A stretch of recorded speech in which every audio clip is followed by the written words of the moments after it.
Hey everybody, welcome back to the channel. Getting back to work on the Cobra. When we left off, I was working on some of the engine stuff and had to head out of town for a few days. I am back in town, so I'm going to start this video with getting back to work on the turkey pan and customizing it so it will fit around the Edelbrock distributor, which is like the Ford large style that would come on like a 5-liter Mustang or whatnot. That is what they offer for the small block Ford with their Pro Flow 4. There is no smaller options. So that being said, I'm going to go ahead and get to work on modifying the turkey pan. All right, so the turkey pan and what I'm going to do with this. I know I've been kind of back and forth on how I wanted to handle it, and I've kind of changed again. What I think I'm going to do, I'm trying to not destroy this thing and not have it hammered and look too Frankenstein-y. My thought is I'm going to take the Dremel cutoff wheel and cut this whole thing out in those lines. And that way I can basically just flip it upside down and inverse on the inside and then just use some aluminum bits I have to make 90-degree little flanges to just attach it, just rivet it in place. So that way I would still have like that factory looking kick out. You would just have a couple of rivets up top holding it in place, a couple rivets on the bottom holding it in place, and then I would have to do a couple fill panels on the side. I'm thinking that's probably going to be the best way to go about it, look the best.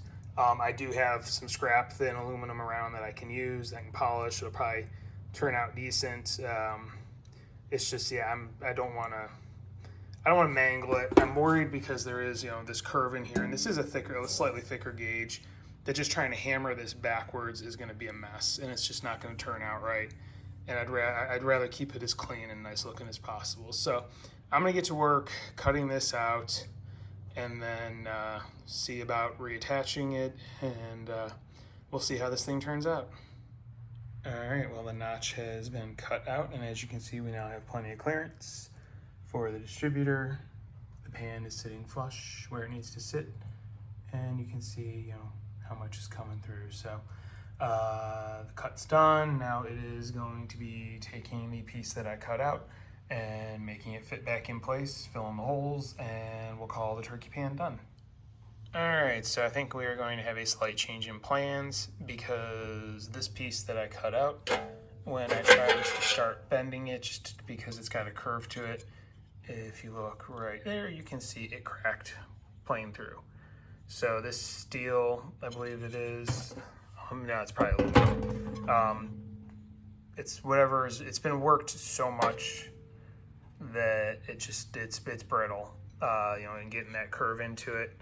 So that is not going to work. So what I'm probably going to do is get some thin aluminum sheeting, like a thinner gauge than this, probably like half this thickness. You can get sheets of it at the hardware store.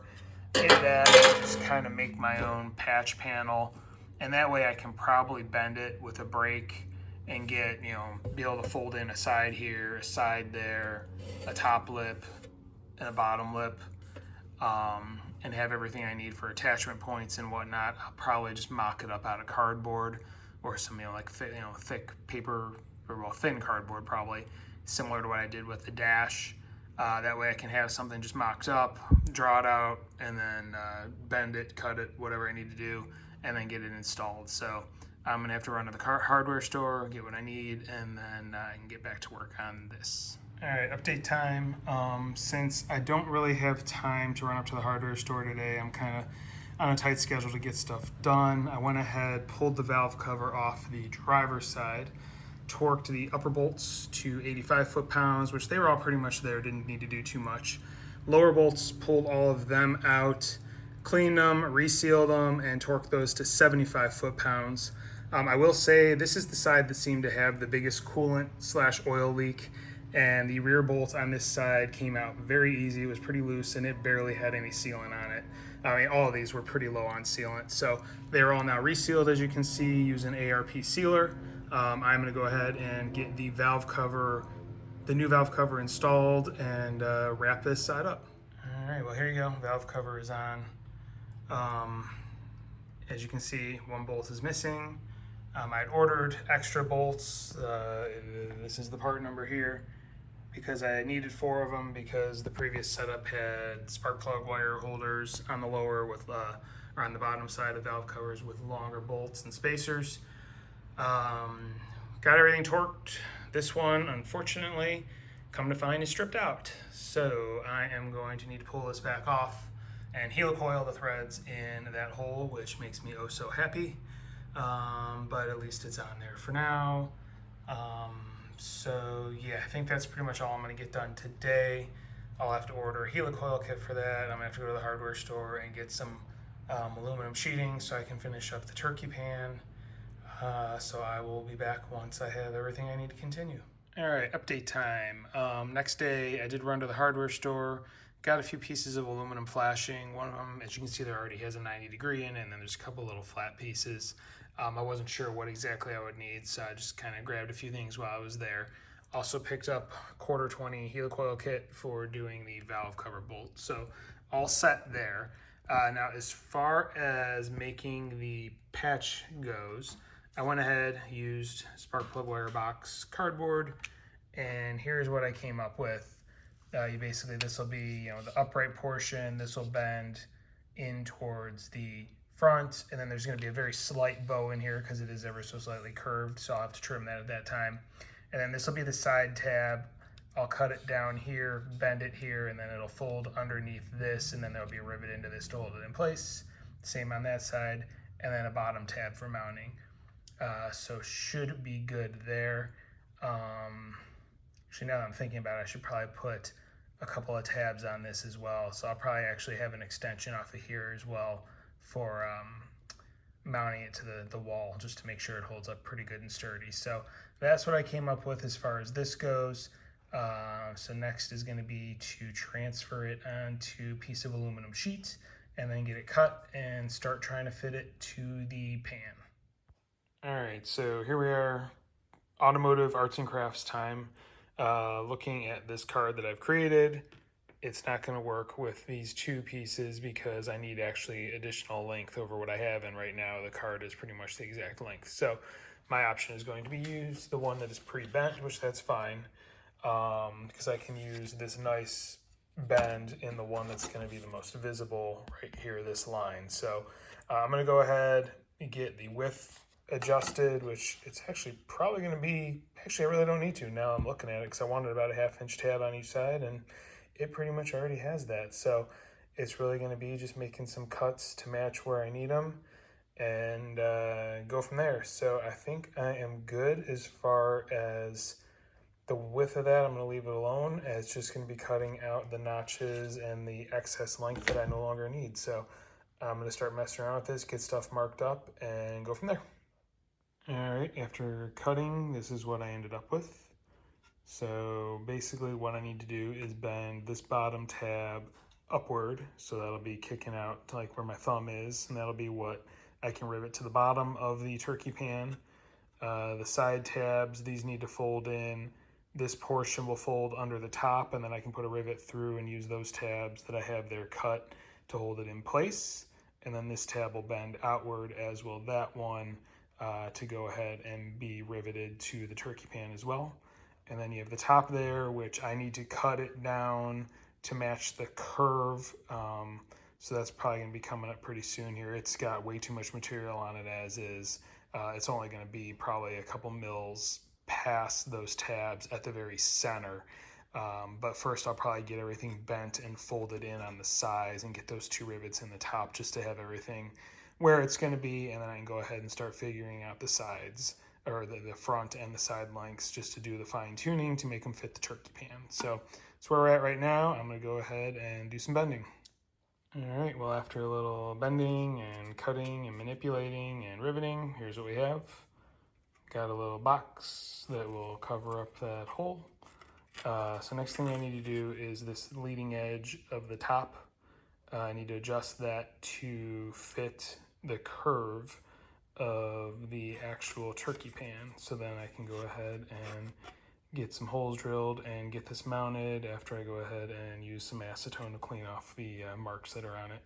But yeah, I'm going to go ahead and take a look at the turkey pan and see what I have to work with.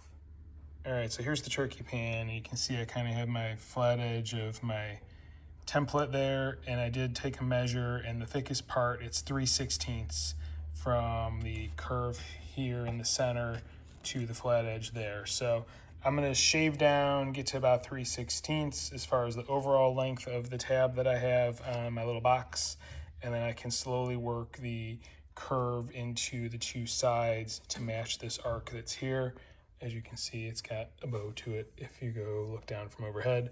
Get that finalized and then get everything mounted. All right, this is pretty hard to film one-handed and try and push it into place, but I had to, I've done some trimming on the front, pretty happy there. I also did have to do a little curvature there and also trim up the tabs because this does have a bend in the bottom there and I need it to fit in there right. So I think I'm pretty close to where I want to be.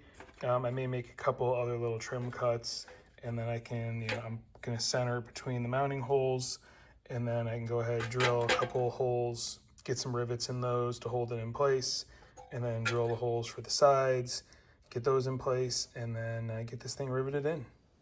All right, well, a little cleanup, a little riveting, a little polishing later. Here's what we have. Not perfect. We'll do the job. I mean, it's, there's a little bit of a gap there, but it's not terrible.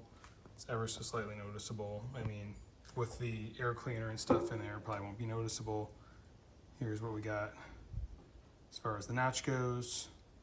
Pretty happy with how that turned out.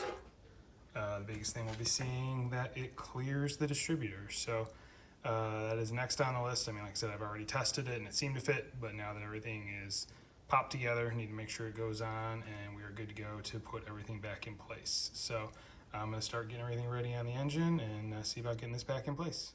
All right, and here it is. I've got it on the studs, loosely laying on the intake manifold. I mean, that's me pushing down on it. Plenty of clearance for the distributor and the wires, so we should be good there.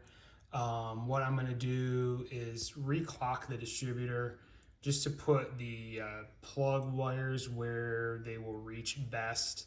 I know there's a certain orientation where you wanna have things, I think number 1 right around here. Right now it's right here. And that way, just these molded from factory wires will reach their proper spaces. So I'm gonna do that real quick and then I will work on getting everything buttoned up. All right, quick update. As you can see there, number 1 is now facing the back of the engine, or facing towards the engine rear. That's where it's supposed to be. So that's been canted. I also, the wires for the injectors, those were previously going over the top. I ran them underneath. The ones that are still over top are these 4 here. Those all go up into the throttle body area. And then the fuel pump or the fuel pressure wire, I left that going over the top there just because of the length of the wire. It wouldn't run underneath. So now I can go ahead and put the pan and throttle body back on. All right, and here we are. Everything is buttoned back up. Some of the wires up there just need to put a little cable tie on. I had to unclip everything when I ran everything back underneath, so I'll just have to sort that out later. Not a big deal. But as you can see, air cleaner's back in place with the spacer and the temp sensor. You can see I've got the clearance for the number 1 wire there underneath the turkey pan. Everything's tightened down. You can see I did put the filler cap in on this side. I still do need to pull that valve cover back off and fix that stripped hole. And then on this side I have everything pretty much buttoned up there. You can see some of that loose wire hanging out that I'm gonna need to bind up underneath. I do have a PCV valve, plug in that hole. I have a hose for it, I'll have to run that. But yeah, so I think this is where I'm gonna wrap this video up. I've got the pan customized, happy about that. Next project is probably gonna be pulling off the water pump, getting that resealed, getting that all put back on the engine. Still need to run fuel line, clip up some of these wires, run the vacuum line for the PCV valve, get that all set up, get the plug wires all set up. I got the factory type holders that go on there, but of course they're too small for the 9mm Ford racing wires. So I'm probably gonna have to open them up, see if I can make them work. I'm trying to debate on what I wanna do as far as the air filter goes, because these mesh, even though it's a foam element, the mesh holes are notorious for being restrictive. So I'm trying to decide if I just want to give K&N and put it in there, or if I maybe want to try, which I really don't think I'm going to do this, in opening up every one of those holes. That to me sounds like a pain in the butt. Don't think I'm going to do that. So it's most likely going to be a K&N that goes in there, just help this thing breathe a little bit better. I think it's about a quarter-inch taller of a filter, and then it's also the cotton gauze, so it'll definitely breathe better than this. You know, like I said, the foam is nice, but all of those holes, and you have the same amount of holes on the inside, those cause a huge restriction. So anyway, that being said, gonna call this a video here. If you like what you're seeing, please hit like, please hit subscribe, please hit the notification bell. If you have any questions or comments, please leave them in the comments section. I do review them and I will respond. Thank you for watching and have a great day.